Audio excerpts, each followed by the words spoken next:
he just ran them through military training at he didn't just lose his sleeves. He lost half of his team. Our Action Network power ratings, Colin Wilson actually makes Wyoming a 5-point favorite on a neutral field. Deion Sanders. So, yeah. The Big Bets on Campus podcast. All right, here we go.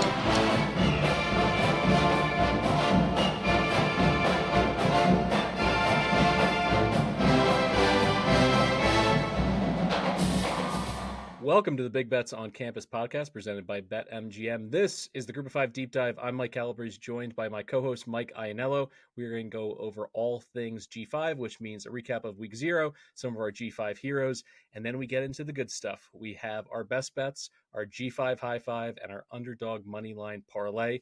Week 0 now in the books. We had a lot of frisky play out of G5 teams that we thought may be bottom of the barrel. New Mexico, chief among them, a 14-point dog. They had a fourth quarter lead over Montana State. Unfortunately, they gave up the last 21 points of that game, the 3 scores by the Bobs, enough for them to get by at the gun. But New Mexico State, 1-0 against the spread in the win column there. I'm looking forward to backing the Lobos time and time again this season. They may go 3-9 outright, but if they can go 9-3 against the spread, they will be a darling of this podcast. The bigger shock to me was the Nevada Wolfpack.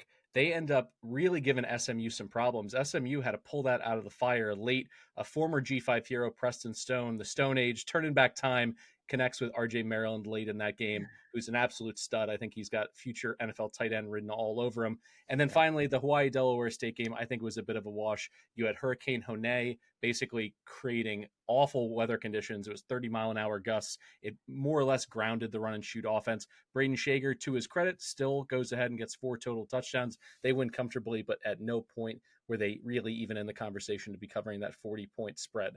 So that's it for Week 0. Before we get into G5 Heroes, what were your thoughts on the opening appetizer of the college football season?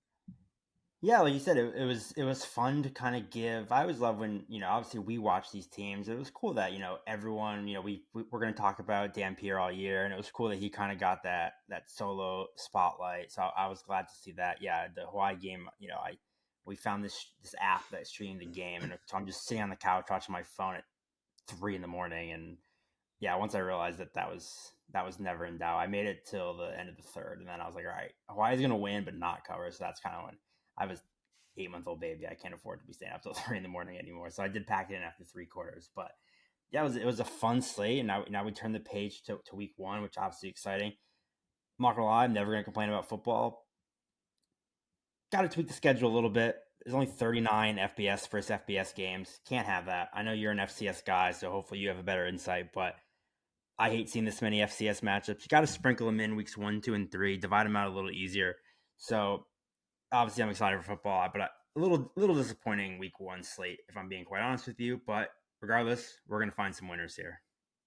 What's nice about college football, because I absolutely agree with you, there is a lot of empty calories with these games, for lack of a better phrase. But the way that they stretched it out in terms of the time windows, both going into Sunday and also Labor Day, there's some standalone island games that are pretty interesting. So I think that'll get us through. But yes, too many FCS doormats, because I like to differentiate between FCS ranked teams that are quality and fun to watch and some of these teams that are purely collecting a paycheck. I'm looking at you, Arkansas Pine Bluff. The Golden Lions, by the way, speaking of Arkansas Pine Bluff, their last 6 paycheck games, they've lost by an average of 48 points per game. Their spread against Arkansas in Week 1, 48. So I think that's the sports books going, I'm not going to research this. They're crap. What's their historical numbers? Slap on a spread, and hopefully nobody bets it. Let's get into G5 heroes. Let's bring the positivity up here to start the season. I'm going to stick in the New Mexico game. Noah Avenger, the cornerback for the Lobos. 14 tackles, 2 pass breakups, but critically a scoop and score late in the game that made it sweat-free to go ahead and cover that number, catching 14. And it was one of those, was that a forward pass? Is it a fumble? And it always kills me. It seems like it always goes against me in those situations where my defenders, when I need them to scoop it up, they think it's an incomplete pass. They stop running. And if it goes the other way, their guys are always in the end zone. He just played right through the whistle, goes to the end zone, stretches it across the goal line, gets the TD there. So I love that. Go Lobos. As I mentioned at the top, it's a team I'm going to be backing a lot this season. I think they're going to be really feisty, particularly if they can get some decent defensive play. And they did it for 3 quarters until they were just giving up 95-yard touchdowns on the ground. But Avenger is my G5 hero of week 0. I'm going to go with my hero, Henry Ika Hihifo, edge rusher for Nevada. In the era of the transfer portal, NIL, and everybody looking out for themselves and what's best for them and them only, this is a guy who started his career at Nevada in 2019 for 2 years, went to College of Canyons for a year, then Cal for a year, then back to Nevada for the last 2 years. And why he is my hero is because that Nevada SMU game was a little chippy early on. And Henry Ika Hihifo sees one of his teammates get slapped by an SMU player and does not hesitate to put his ass on the ground in defense of his teammate. I love it. Look, don't be throwing punches. Just A, it's assault. B, it's stupid for a guy wearing a helmet. But I fully endorse just shoving a guy to the ground when he takes the first shot. So I'm giving it to him for sticking up for his teammate without hesitation. I love to see that. And I think it was just a perfect representation of how Nevada played that entire game. They were not scared for a second. They never looked like the underdog. They never acted like the underdog. They took the lead early. Like you said, they held it until 2 minutes to go when Stone took over and covered. But it was a very impressive first game for Jeff Choate and this Nevada team. And I love the fight that they showed, not backing down from SMU at all. So he gets my G5 here of the week for instant defense of his teammate and not backing down to the new ACC blue blood in SMU.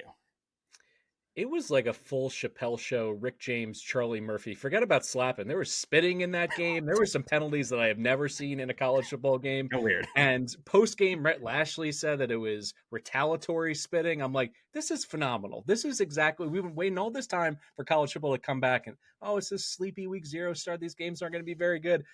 It gave me everything I wanted and more in that game. Forget the fact that SMU didn't even come close to hitting the team total over 41 because they were messing around with Jennings and Stone, and they looked all off timing, in terms of their offense in the first couple drives. But that game delivered for me. All right. I'm going to be honest with you. We've done preview season. We've done week 0. We've done all of these different things for the YouTube channel, which, a quick plug, if you are not subscribed, go over to BBOC. We have our own YouTube channel. You can not only get access to all of our videos, there's also early access to live videos, everything that Stuck and Colin do, Brett McMurphy. There's going to be exclusives with Johnny Football, as well as some of our live content during the week and always on Saturdays for BBOC Live. So be sure to check that out, subscribe, and comment. The next 5-star comment, I'm going to give out a free $10 parlay next week. So be sure to throw us those kind words and 5 stars over on the podcast review. Okay. All that being said, we've done all this table setting. The season's here. I can't wait to get into the very first full slate. Best bets. Please lead us off. Well, I get to go first. This is fun. I am going to back one of our former boos. Give me Indiana, minus 21 against FIU. The first thing I did was text Colin Wilson and ask him to go into his archives and figure out what he would have made James Madison last year against FIU. He said he makes it 25.5 on a neutral field. Obviously, when Indiana hired Kurt Signetti from James Madison, all he does is win. Google it. 53-17 in 6 years at IUP, 14-9 with 2 playoff appearances in 2 years at Elon, 52-9 in 5 years at James Madison, 3 straight conference titles in the FCS with playoff appearances, and he would have reached a Sun Belt game in both years in the FBS. Obviously, they weren't eligible, though. So then he picks up shop, heads to Bloomington to replace Tom Allen, and basically brings this entire JMU team, especially on defense. Mikel Kamara, James Carpenter, Tyreek Tucker, Aiden Fisher, Jalen Walker, D'Angelo Pons, all of them were all Sun Belt defenders. Now they're just going to slide right into this Indiana defense. On offense, they bring in 1,000-yard receiver Elijah Surratt, 1,000-yard running back Kalen Black, and his backup Tyson Lawson, all Sun Belt tight end Zach Horton, guards Nick Kidwell and Tyler Stevens. Then they also add quarterback Curtis Rourke, a favorite of this podcast, the little Maple Missile, transfers in after throwing for 7,000 yards and 50 touchdowns at Ohio, MAC Player of the Year 2 years ago. So Rourke should have plenty of good weapons at his disposal with Surratt. Indiana's top receiver last year, Donovan McCulley's returning. He had 5 touchdowns and 420 yards over the last 5 games. Really came on late for the Hoosiers. On paper, yeah, this defense returns just 1 starter, but 6 starters are from JMU. So I kind of don't really put much stock into that. I think this defense is going to be fantastic up front.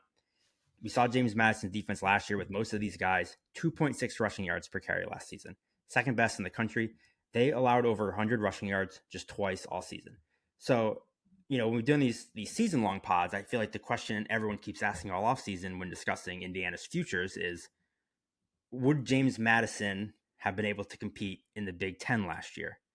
For here, it's how badly would James Madison beat a bad Group of 5 team?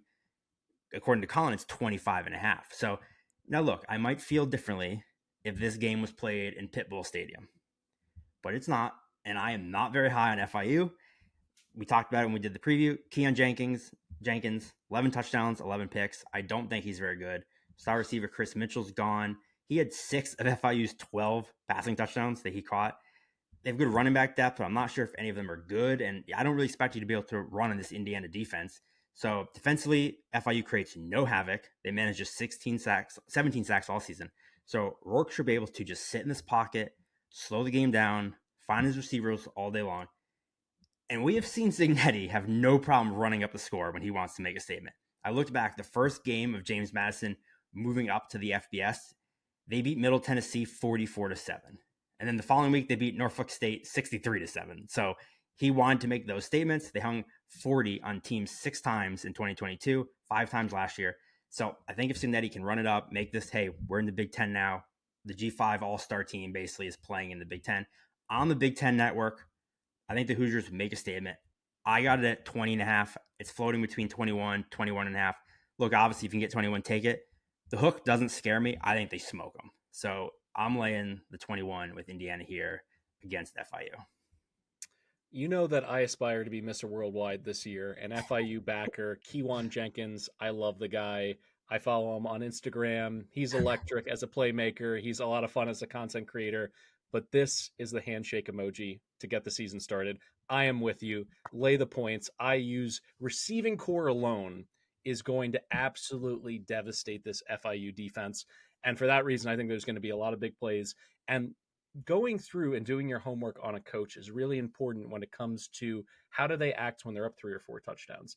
This guy was born with a chip on his shoulder. So I agree with you. He's going to run it up. He wants to rebrand Indiana as a feisty 7 or 8 win team this year, and it's got to start in week 1 for him. So I am totally with you.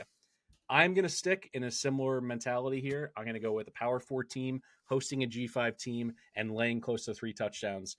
The South Carolina Gamecocks laying 20.5 against Old Dominion.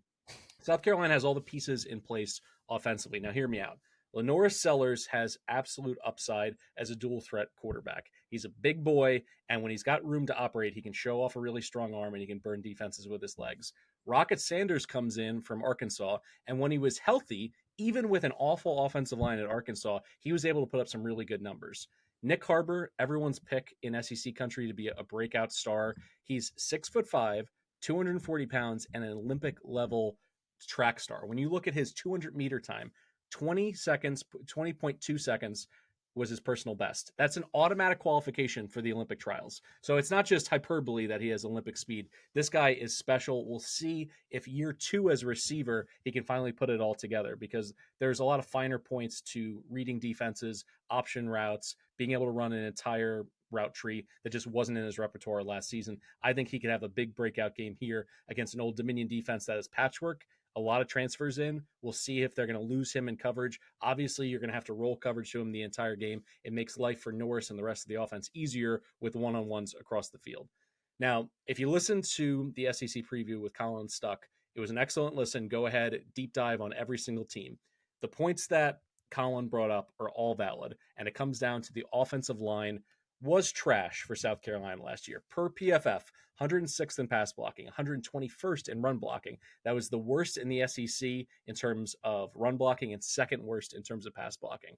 But they were never going to succeed last year because they had injuries nonstop. I think they had 13 or 14 guys start games, and they were mixing and matching pieces the whole time. This year, they come in healthy in game 1. They added 3 3-star offensive linemen in the portal that give them depth. And depending on how you qualify starters, you can make an argument that they have 4 starters back. So yes, I think a big issue was that they couldn't move people in the trench, but a part of that was not having continuity and not being healthy for the entire season. Also, when you look at Old Dominion, they were a defense that could not get in the backfield all that often. And one of their best players at it, Wayne Matthews, is off to Michigan State. His 9.5 tackles for loss are going to be sorely missed. Yes, Jason Henderson, the tackle king, remains. He'll have 17 tackles in this game. He'll be well on his way to the NCAA record. Kudos to him. But he's literally doing it all. And when you look at their pass rush last year, 127th, according to Pro Football Focus. It's going to be a lot of extra time for Lenoris in the pocket, looking downfield for Harbor. I think that's going to translate to some big plays. Finally, I'm going to say this about South Carolina's defense. They were pretty much trash last year, but they still were able to bring back key pieces at all three levels. You got Tonka Hemingway on the D-line, Debo Williams at linebacker, and Nick Emenwara at safety. If these guys can play up to their level, I think that this is going to be a team that's going to flirt with bowl eligibility, but they're going to outclass the bottom of their schedule. They have some very winnable games on the schedule. This is one of them right out of the gate. Old Dominion as well, awful in pass protection. If you watch their games last year, they got a little bit feistier offensively as the season went on, but they were 123rd in Pro Football Focus pass protection, and Grant Wilson just turned into a statue, which is weird because he has a little bit of get up and go, and he can run the football, but when he locked in downfield, he was just a scarecrow back there, and people were tearing him down. So I think when it comes down to it, they're going to get after him, and it's going to cover up some of their warts on defense. And finally, if this is a situation where you get 20, 20 and a half, 21, 21 and a half, every point matters. The Old Dominion special teams fell apart at the end of last year. They had 2 blocked field goals go against them in the bowl game, ended up costing them an opportunity to win if they made either one. So I'm going to go ahead and fade the Monarchs here, a team that Stuckey believes was full on fool's gold. They won 6 games last year by an average of 3.8 points per game. That's it for my best bet. I know that you would like to have a quick rebuttal because a Penn State alum is the head coach of Old Dominion. I just want to first say, I know we did this, I think, our first year and haven't really done it since. So I want to get back into it now because we don't tell each other our picks ahead of time. So we're usually surprised. And, if we are on the opposite sides, it's genuine. So we do need to establish that I think this year we need to get back into our t-shirt bets where anytime we're against each other, we make a t-shirt bet. And I will say I'm not going to do it here. I may do it later in the pod. Oh, first, we're doing a t-shirt bet. James Madison, Texas State, Sunbelt. For sure. Bet. Absolutely. 100%. Yeah. I'm not going to do it here. Here's what I'm going to say. I agree with you, first of all, on the number being key. Because I think right now it's like, 20 and a half. If it got to like 21 and a half, I would consider it. I have it written down as like a maybe bet it, but I haven't taken it. I think getting 3 touchdowns is key. The only thing I'll say, under Ricky Ronnie, this team tends to fight. You mentioned the close wins, close losses. Like they do play hard. And you look at over the last 2 years especially. 2 years ago, beat Virginia Tech and then lost by 2 to Virginia. Last year, they lost to Virginia Tech by 19 and then lost to Wake Forest by 3. So they do tend to fight and play hard and kind of stick around. So far, they haven't lost by 3 touchdowns to a Power 5 team under Ronnie yet. So that aspect, I think the back door will be open this whole game. If it gets over 21 and a half, I'll probably take it, but I'm not going to t-shirt bet this on you, but I'm also not in agreement with you. On to the G5 High Five. For those listening in for the first time, we're going to give you a 5-pack of games. Go ahead, put it together in a parlay, a round robin, bet them individually, however you'd like to do it. These are kind of our second class picks. We have our best bets, then the second choice cut, which is the G5 High Five, and then we give you something a little bit spicier at the end with the Moneyline Underdog Parlay. All right, Mike, you're doing the heavy lifting this week with 3 picks. Get us started for the G5 High Five. Yeah, I have a fun one this week where my 3 picks go Thursday, Friday, Saturday. We'll start with Thursday. Look, you're fading my boy Ricky Ronnie, but I hope we're riding with Ricky Rodriguez together because give me Jacksonville State minus 2.5 against Coastal Carolina. We know exactly what Rich Rod wants to do. Jacksonville State averaged just under 50 rushing attempts per game, second most in the country. They run the ball more than Army and Navy. They average 237 rushing yards per game. 3 running backs and their quarterback all averaged over 50 yards on the ground. Malik Jackson's gone. Ron Wiggins is hurt. So Anwar Lewis, he should be the main guy this season, along with Georgia transfer Andrew Paul. Zion Turner will replace Zion Webb at quarterback. And, I mean, they're just the exact same player, like right down to the name. Offensive line should be good again. All-conference guard Clay Webb is back. But the reason I like this matchup so much is Coastal's biggest weakness is their run defense. The Chants ranked 113th in the country in rushing success. Defensively last year, they allowed over 4.7 yards per carry. Opponents had over 150 yards in 9 of their 13 games, and now they lose their 3 top tacklers. When you flip to offense, obviously they lose Grayson McCall, who was, one of the greatest G5 quarterbacks we've ever seen. They lose their top 2 receivers. They lose 2 of their 3 running backs, and the Gamecocks also had very good run defense. That their offense kind of got more of the headlines, but their defense was awesome. They were 4th in the country in success rate on defense. And I expect them to put a lot of pressure on Ethan Vasco or Noah Kim. They have not named the starter yet. I expect it to be Vasco. I think you do too. But the way these quarterback battles have going, I mean, who the hell knows? But I think Vasco looked better in the bowl game. Kim obviously has the Power 4 coming from Michigan State, but he hasn't named it yet, which I don't think is a good sign. Either way, I think this Jacksonville State defense is better than Coastal's. I expect the Gamecocks offense to just run it all over this defense. Everyone knows I don't like Tim Beck as a coach. So I will take Jacksonville State as a short home favorite here against the Chanticleers on Thursday. Someday you're going to see me at a congressional hearing just holding up a depth chart, basically arguing for uniformity in terms of depth chart releases and injury information, because Rich Rod has listed triple starters at quarterback. I don't necessarily care. It's the weirdest thing when it comes to Jacksonville State. I kind of trust in all 3 of these quarterbacks. I want it to be Huff coming in from Furman, like what he was able to accomplish as a dual threat quarterback. And, the story that I told in the offseason, why I love him, he was in the Army Reserve and gets recruited on an armed forces base. All the trappings of that are kind of G5 match made in heaven kind of story for me. So I want him to play, but he's probably going to play 3 guys. It's just ridiculous that he can't at least tip his hand on 2 quarterbacks. But yeah, I'm with you on this play. This is, to me, the game where it's the coyote goes off the edge of the cliff and he doesn't know that he's run off the cliff yet. And he looks around and then he falls. There's that time delay in the cartoon. That was Coastal last year. Grayson played for a bit of the season. They got a nice bump at the end of the year. They end up playing well in the bowl game as well. And I think there's this perception that, hey, Coastal has been an 8, 9, 10 win team per year for the last 4 or 5 seasons. That's what we should expect from them. I do not expect that in the Sun Belt East this year. I think there's going to be a big dip, and Jacksonville State is going to be able to take advantage of a porous run defense. I will say, you're someone who I know loves to get wild, and this is something, I think it was Bud Elliott who suggested this, especially early on, of like taking a bunch of alt spreads because this is the season where you don't really know what teams are going to be. And Coastal lost most of Chadwell's players going into this year, and I'm on their win total under.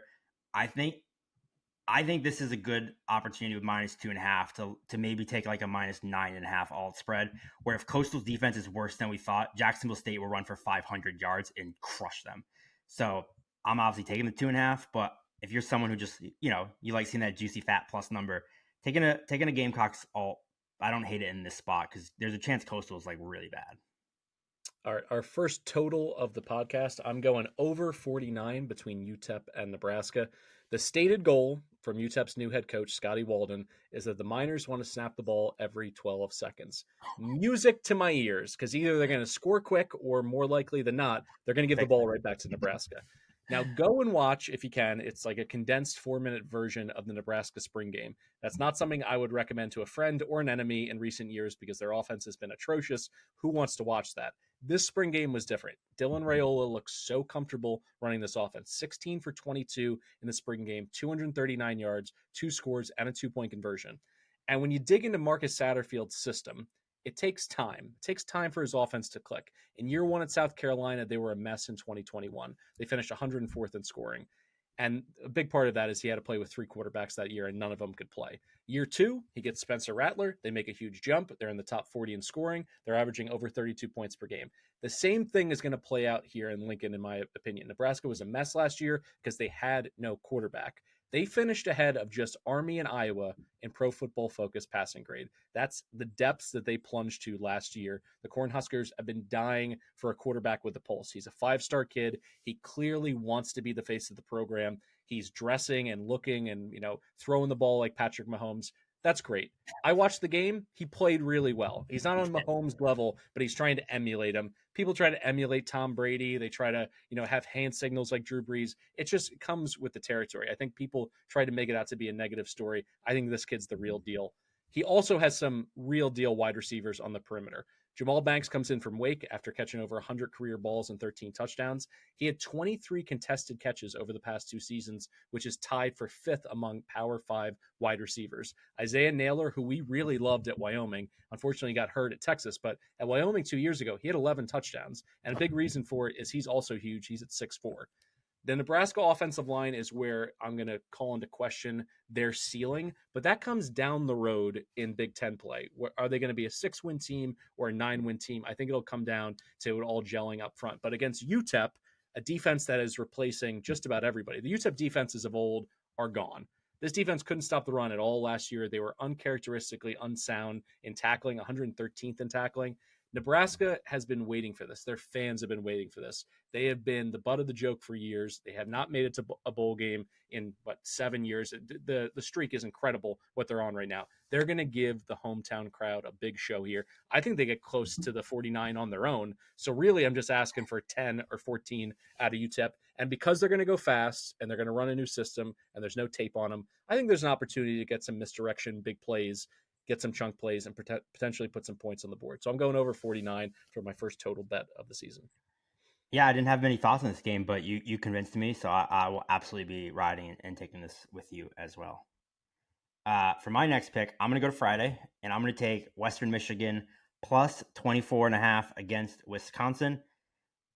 Western Michigan returns a ton of production on both sides of the ball, especially on offense with 8 starters back. Quarterback Hayden Wolf returns.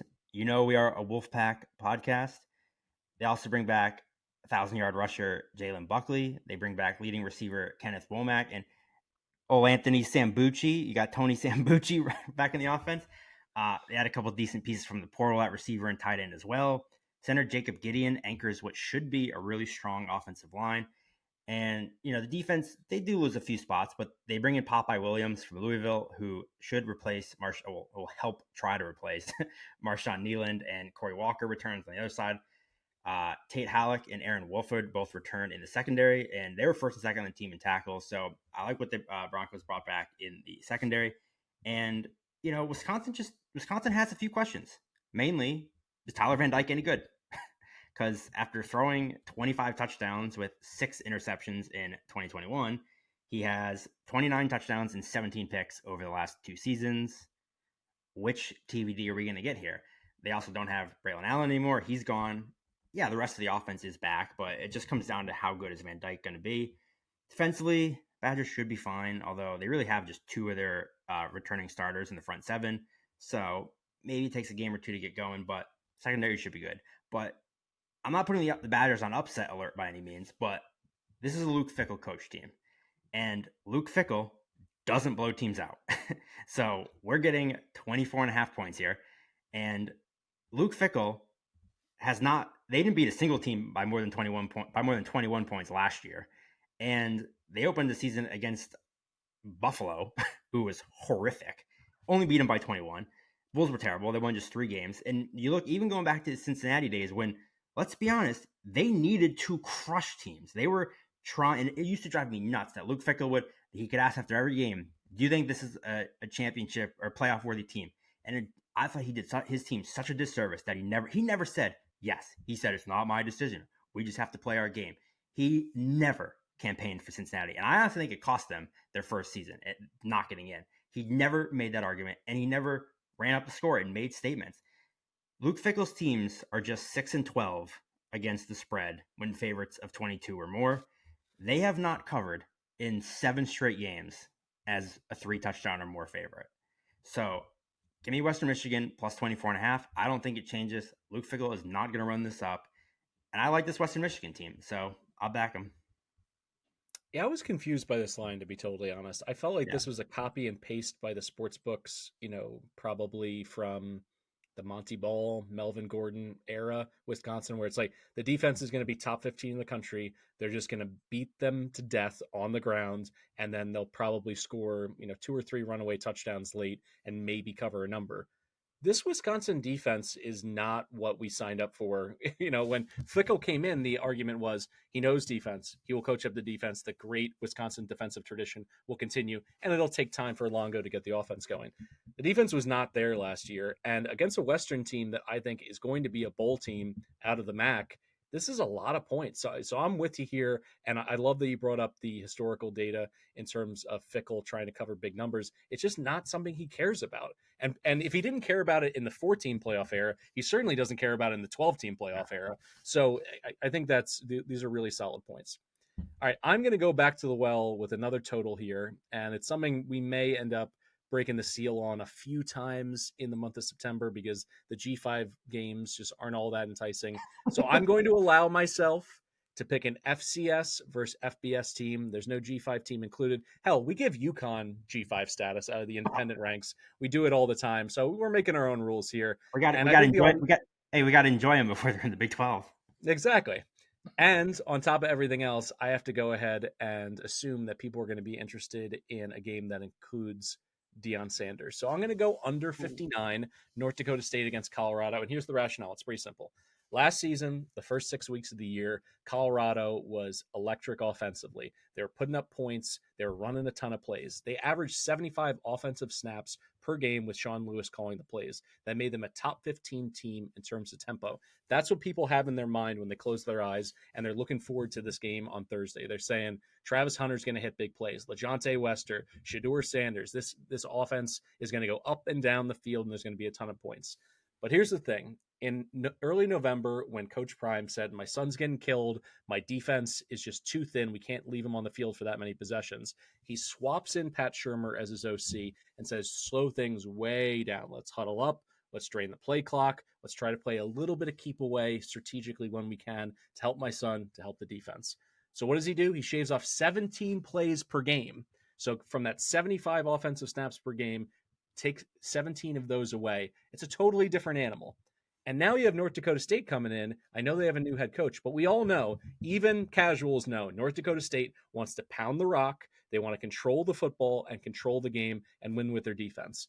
They were 6th in FCS time of possession last year, and they have a deep backfield again. They have some new pieces on the offensive line, but they're still going to be strong. And they have a poor man's Taysom Hill and Cole Payton as a quarterback who can come in and run wildcat, run those, direct snap dive kind of plays to keep the chains moving. Final stat here, and this is what ended up pushing me over the edge and saying I got to take under in a game that this number keeps ticking up, by the way. I think you may be able to get it under 60.5.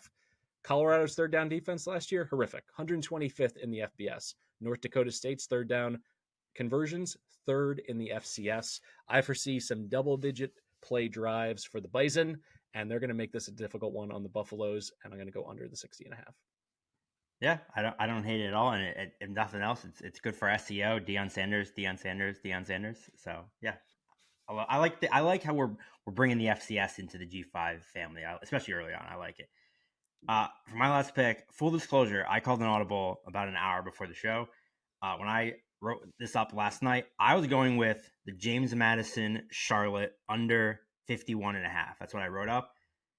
I still kind of like it for those out there, but if you didn't see the news, Biff Poggi came out at his press conference today and said he just ran them through military training at. Yeah, he didn't just lose his sleeves; he lost half of his team. He looked like he just came out of a foxhole and from war, and apparently they lost a lot of good men in fall camp. 50% of his starters are out. Now he didn't name them, so I don't know who it is. I don't know if it's their linebacker or their quarterback. So that makes taking it under here a little uneasy. It has dropped a few points, which kind of doesn't make me feel. I mean, that it's probably an offensive guy, but I also now the number is not as good. So there's too much uncertainty with that. So I just am staying away. I'm pivoting. Gonna back my boys. Give me Wyoming plus 6.5 against Arizona State. Look, obviously, if you listen to all our preseason pods, you know how high I am on Wyoming here. They returned nearly all of their starters, especially 8 on defense. And I'm really excited to see what Evan Svoboda can do at quarterback. 6'5", rocket arm, built like Josh Allen, wearing number 17. He's a good runner as well. He's good with his legs. And that's important that he's mobile because running back Harrison Whaley is going to miss the start of the season, which does suck. But Wyoming has a deep running back room. DJ Jones is a transfer from North Carolina. He has a really cool story. He was a running back there for 3 years before actually switching to cornerback last season for the Tar Heels. He played in every game. He made 2 starts in the Tar Heels secondary. He made like 17 tackles. When he was a running back, he averaged 4.6 yards per carry. So he also showed to be a pretty good pass catching back when he was there. So I do like that aspect he brings. They also have Sam Scott and Jamari Farrell, who were the backups to Whaley last year. They each got 50 carries because Whaley was, battling injuries last year. So they are experienced guys. Whoever's running the ball is going to be running behind 4 returning offensive starters, which should be a good O-line. And they're facing an Arizona State defense that, frankly, was terrible last year. And they returned just 3 starters for the Sun Devils. And, you look at Arizona State and you read the previews and stuff, and it seems like this team, they're most optimistic about their defensive front, their pass rush. They have, a good pass rush, but good luck bringing Svoboda to the ground. And then on offense, the Sun Devils bring back Cam Scatabo, who is a pretty good running back, but I'm not scared of Sam Levitt at all. He had 3 turnover-worthy throws on just 23 attempts last season for Michigan State. And we saw what their quarterback situation was, and he really didn't get much burn. So I don't think I'm not afraid of him. And, I think Wyoming will just kind of keep the same identity that they had under Craig Bowl for all those years. And this is a team that they were 13-8 against the spread as an underdog in the last 4 years, 32-23 as an underdog in the last 9 years. So, 6.5. And by the way, first of all, yes, most of those came at home. I get that. If this was in Laramie, this is my money line underdog hammer. They're winning the game outright. I mean, on the probably road, be a pick in Paradise. Yeah, on the road, I'll take the 6.5. Obviously, you can get 7. That would be great. But I think this is an above-average Group of 5 team against a really bad Power 4 team. Our Action Network power ratings, Colin Wilson actually makes Wyoming a 5-point favorite on a neutral field.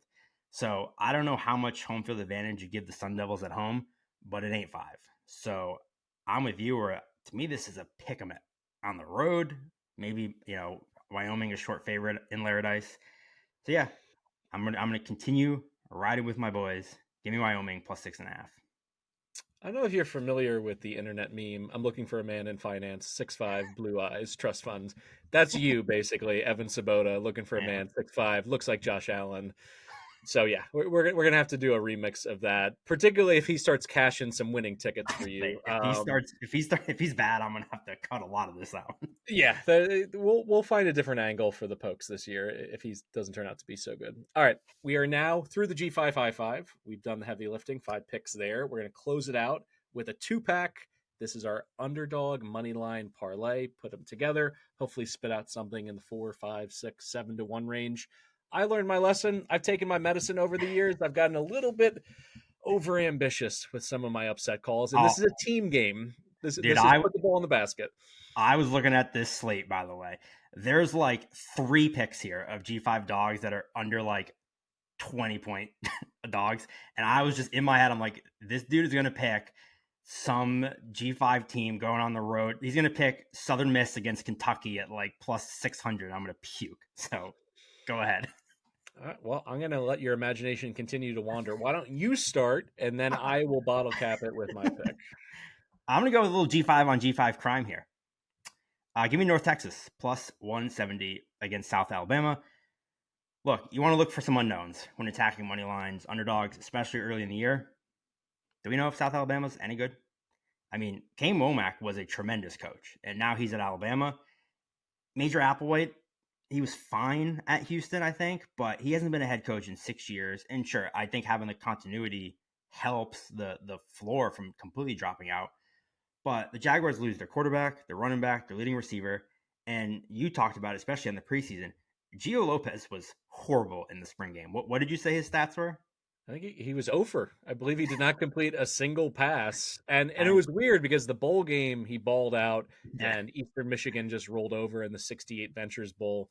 But yeah, I agree with you. I mean, just to backpedal for a moment, Major Applewhite got canned from Houston because he walked into a good situation and then couldn't win more than 7 or 8 games when it was a program that was just rolling out double-digit wins and competing at least for a chance to make the New Year's Six Bowl out of the AAC. So I think he is an interesting hire. I think there's a reason why his career's kind of been stuck in the mud a little bit, you would think, given his head coaching experience and not totally crapping the bed at Houston. And what he's done as an offensive coordinator would have got him a better opportunity.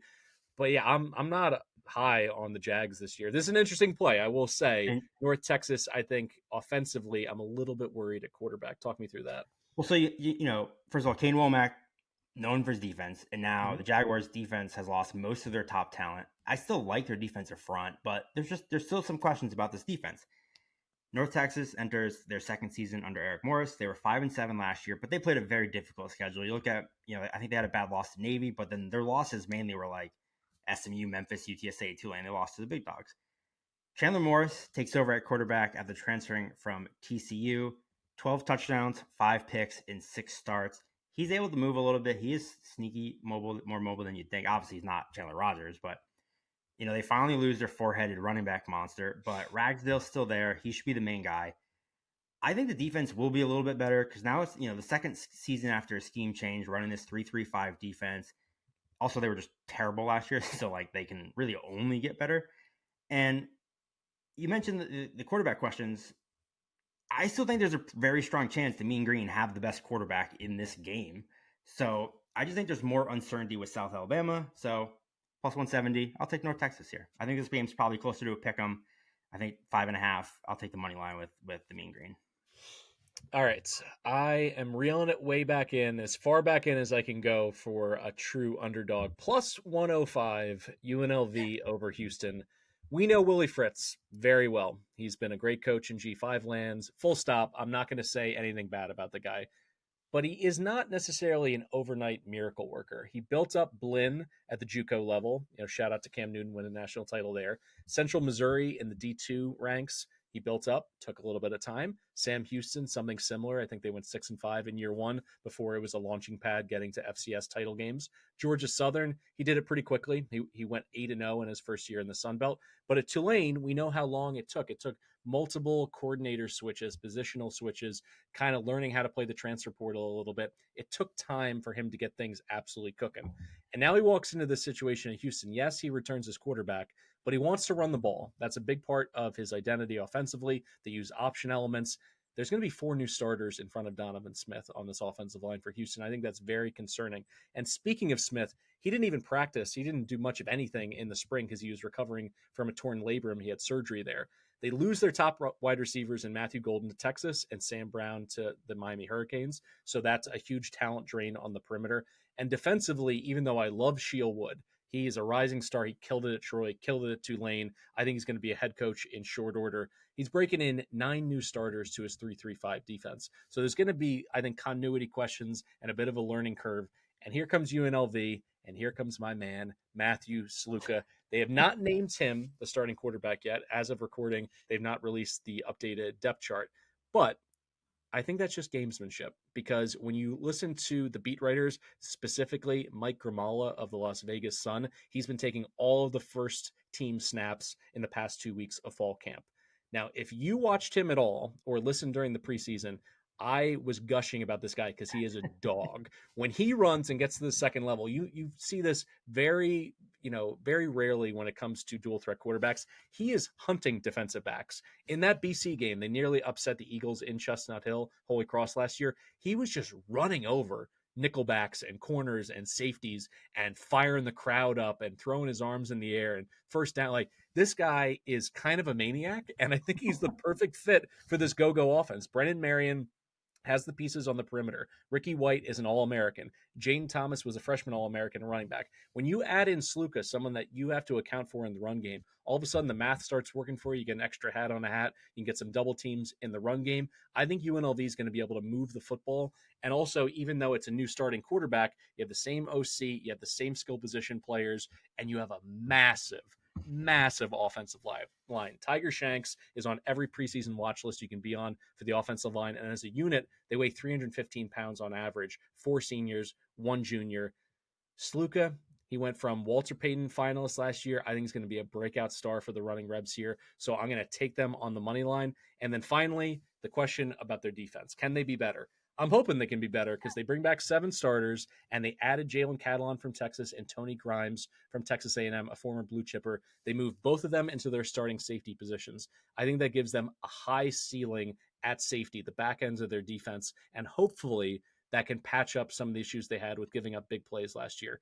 One tiny concern, very small, Jose Pisano. What a clutch kicker last year. He is gone. They're relying on a freshman quarterback, Caden Chinden.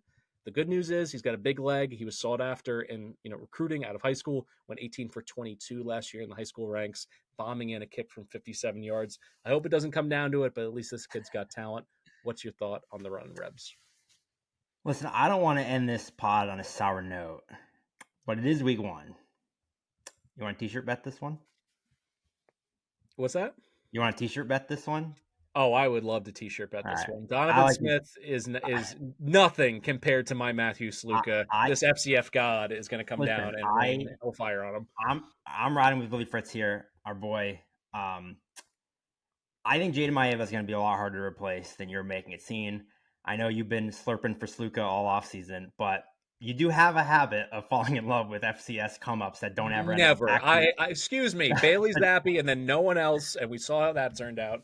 Thank you very much. Well, because you say them once in the preseason and they don't win the job, and then we never hear from them again. Agreed. You can't be bad if you're not the starting quarterback. So those are facts. So I'm riding with the Cougs here. I like Houston quite a bit, actually. So I will t-shirt bet this for you. But hey, for the pod's sake, I hope we hit our money line underdog. It's a win-win for me. We either cash, well, assuming North Texas takes care of business, we either cash the parlay or I get a free t-shirt. So I'll t-shirt bet this with you. I like Houston quite a bit here. Yeah, let's use home field for this. Not a sponsor. Speaking of which, BBOC is presented by BetMGM. They present our episodes here, so be sure to check out their sportsbook for all of the latest odds, futures, everything that you need. And in terms of programming, our G5 preview is now in the books for week 1. The flagship mothership of a show, Colin, Stuckey, going through their whole card. You can also catch some of their content live. Go over to the BBOC YouTube channel as well. And then on Saturday, the live show with Brett McMurphy, Colin, Stuckey, and myself will go through all the last bits of information, the reveals in terms of the depth chart, weather, injuries. All of it is crucial to make sure you stay in the black on Saturday. And we're going to have action running all the way through Labor Day weekend, which is fantastic. Next week, we're going to get back into the flow of the weekend recap, the G5, the show with Colin and Stuckey. Going to get this train rolling on the tracks. But that's it for us. For Mike Iannello, I'm Mike Calabrese. Thank you so much for listening to the Group of 5 Deep Dive. And hopefully we can get off to a hot start here in week 1. And I'm wearing T-shirts to prove it from home field. Thanks a lot for listening.